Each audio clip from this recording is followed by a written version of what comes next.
The first exercise is we're going to release the calves, so this is great for anybody. You're going to use your peanut and you're going to place your leg onto that peanut only on one side, so you can use just one ball and put as much weight as you want on it. You can even lift up, find a really sensitive spot and just hang out here. And you're hanging out here to release any of the tension. Calves get quite tight from running, from high heels, from cycling, from basketball, you name it, from pretty much anything, even yoga, doing insanity workouts. So this is a great release. Once that's released off, you could stay there a minute, find another tight spot. You may even want to roll out to the side of the gastrocnemius, the calf, and find a wonderful spot. The more pressure you put on, the more intense it becomes. And once you've done a few spots or you feel it's released, you head to the other side. This is also very important for you if you're trying to get more flexibility in your hamstrings. The calf actually decreases that and causes a lot of issues. So it's important to release that area as well, making sure that you have space in not only the hamstring but the calf muscle. Everything all connects. So when one is tight, something else is going to be restricted. Okay, so once you have released that, we're going to go into some sciatic nerve releases. Again, this is fantastic for anyone who has sciatic nerve problems. Brilliant for yoga and flexibility, and brilliant in general as we move up towards the larger number scale, because it tends to be something that can be quite irritable on us. So we're going to bring one knee into our chest, hug it in tightly, other knee is bent. From here, we're going to point until we feel something. So you know I can do a lot of flexibility, but the point is to move it until I can feel something. Flex and bring back. Point, flex and bring back. When you point until you feel something and flex, you've got to feel it move the position of the tension. 4, I'm going to do 5 on each side, but I'm now going to do 5 flexed first, just holding the flex. So each one is catering for a different type of ability to release. Such a simple exercise, but makes a huge difference. Again, grabbing the leg, pushing it into your chest, relaxing down.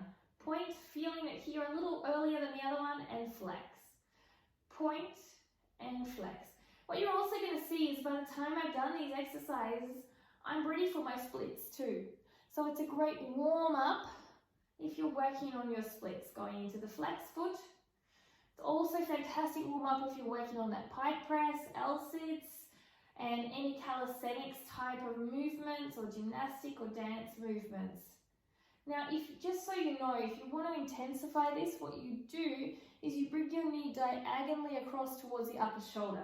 Okay, from here, then you point and flex. This is going to intensify it if you are not feeling it as much, or if you think you want more intensity, okay? So be gentle and listen to your body. You can do point and flex and flex.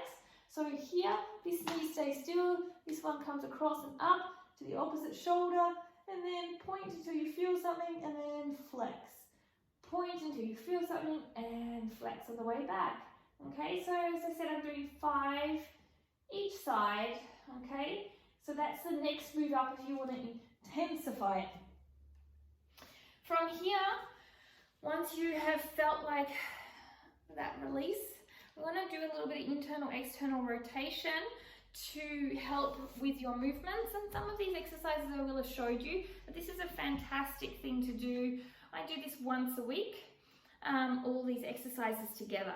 So feel the stretch and nice strength in your arm, put it down. So you're going to have that resistance.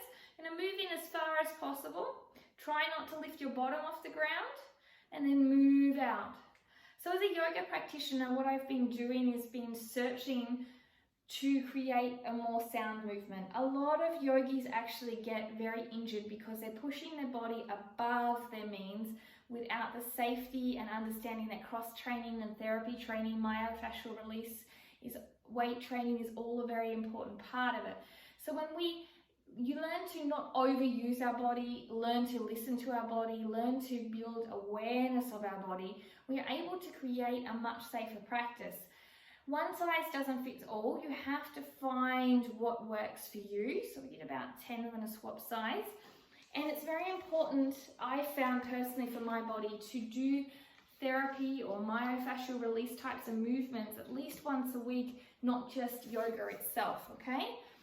So I do cross training in moves like this to build my flexibility, and I know it doesn't look like a good interruption, but I know it doesn't look like much, but it has made a huge difference to injury prevention for me, and also to feel better in my movements as well. So just food for thought. If you are doing sport, make sure you incorporate these types of things.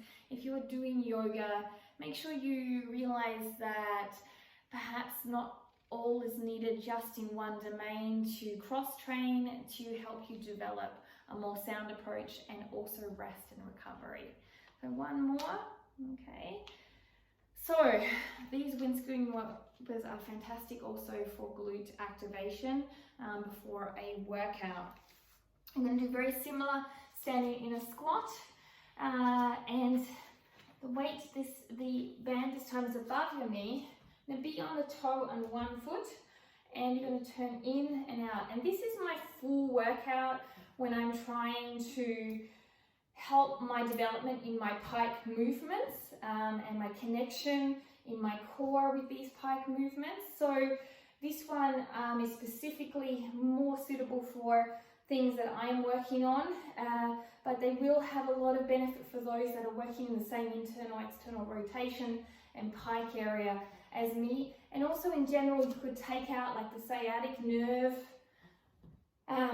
movement that we did lying on the ground, or this movement if you're doing kicks and pike presses.